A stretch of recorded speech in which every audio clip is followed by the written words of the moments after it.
Good afternoon. So, it is enough that the people know there was an election. The people who cast the votes decide nothing. The people who count the votes decide everything. Joseph Stalin. Today, I am reflecting on the Iowa caucuses that just happened this Tuesday. Um, and just trying to make sense of it and translate that sense I've made into it for you guys. So, here's a little bit about what just happened, a little bit of primary 101, if you will.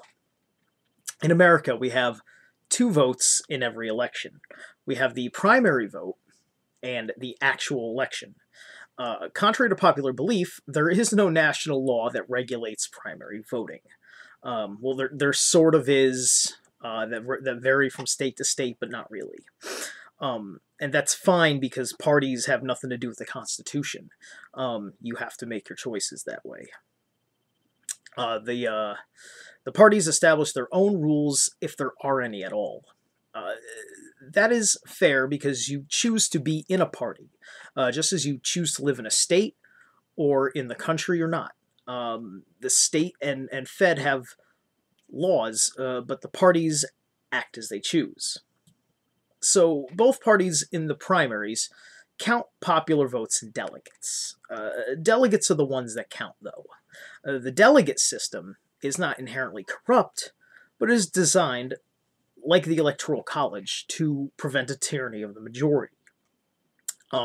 So let's look at how Iowa went down and how the media covered it. Caucuses are community gatherings that raise representatives for a presidential contender called a delegate.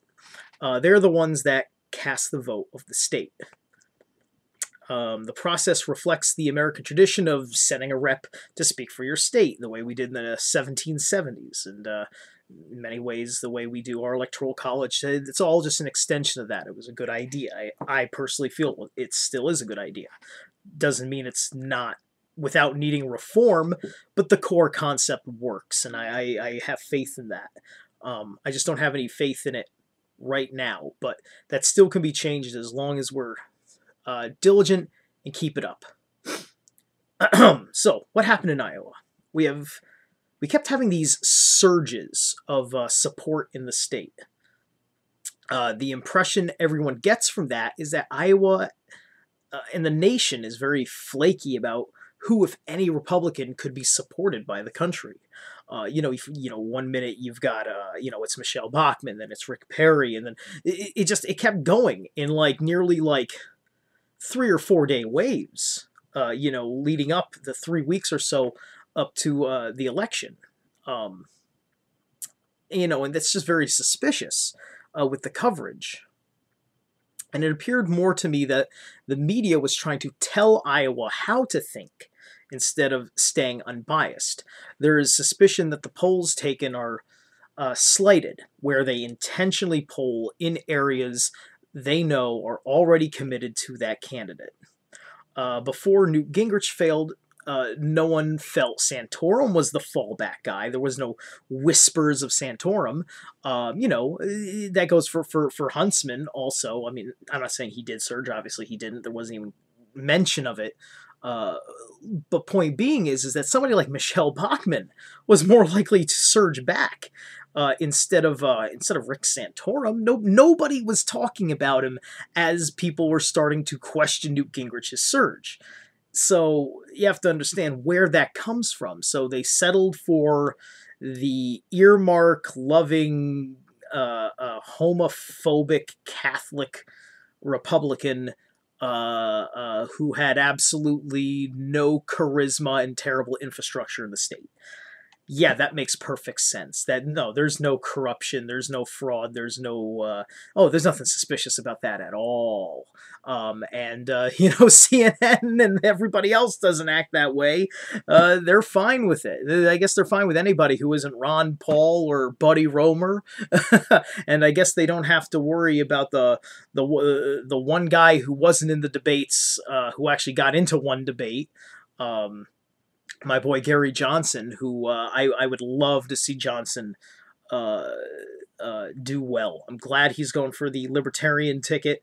I wish it could have worked out where he could have worked within the Republican Party and made himself a good name for vice president under a Paul administration. Because I think that those two go well together. I don't know. We'll see what happens. I also want to say that I got respect for Buddy Roemer. So far, he seems genuine. And he seems like he's figuring it out and forging an identity for himself. So I hope that, he does well in whatever he tries to do, at the very least, perhaps have an influence. So now here's my point. The media only covered the results of the popular vote once it all went down, and while it was happening too, which is only relevant as an idea of who is winning, the popular whims of the state. The result of this caucus was Romney and Santorum in a tie, and Ron Paul down by about 5,000 votes. But guess how many delegates Ron Paul got? 6. The same amount as Santorum and Romney. And of the three, Ron Paul had more money than Santorum, but less money than Romney, but he spent it wiser and continued to gain voluntary grassroots work through people like me. In fact, if you want to look at those 30,000 votes that Mitt Romney got, if you look at the breakdown, they were all in the Des Moines area. So you're talking about Des Moines district was the only district that mattered in reference to that popular vote. And then it took the most of the middle of Iowa to give Santorum almost the edge over him, to the point where it looked like he was going to win for the last couple hours of tabulating the votes. Ron Paul didn't need to beat the popular vote. And, he focused on that. And the rest will come naturally as he continues to look good. He just needs to get a lot. He just has to show people that the country really cares about what he's talking about, and the rest will come. It doesn't have to be where he's actually in first place, at least in those respects. At the end of the day, though, he does need to have a majority of the delegates. But if he can at least get enough delegates to be a power player, they're going to be forced to make some compromises to get what he has. Something that he didn't do 4 years ago, even though he did have some delegates. So, Ron Paul did tie for first. The most important thing is those delegates are his. They will go to the Republican National Committee and vote for Ron Paul. This is the kicker. When a candidate drops out of the race, they give their delegates up to someone they choose. At least I believe that's how it works.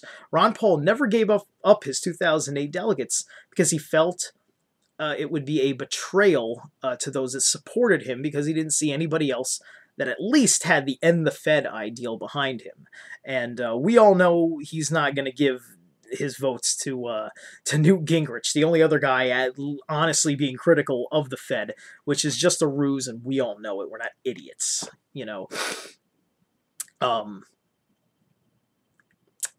But he never dropped out of the race. He stayed right into the end to get that goddamn message out. Obviously, that was because he had intentions of running in 2012. I think that's part of what it is, and he wanted to keep his name recognition up there and keep the others accountable because he cares about this country. Long story short. I am a Republican myself, but I'm in a closed primary state. So for us, it works more like the Electoral College in general. Look up your thing. Odds are you're in a closed primary state. That's how most of the country does it.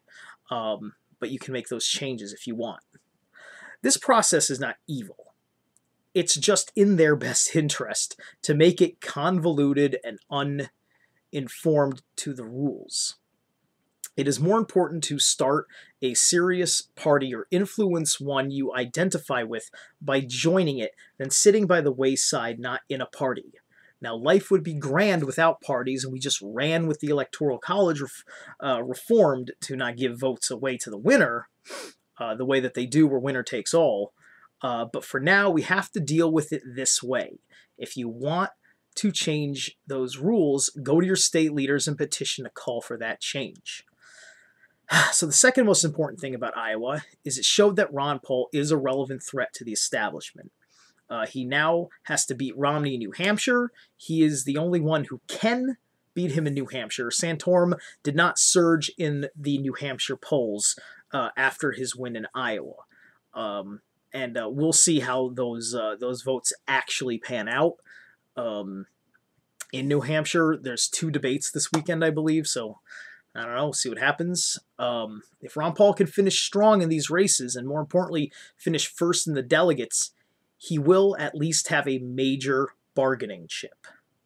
So that's what's going on in that respect, and I hope that you have a slightly better understanding of our very complicated and convoluted primary voting process.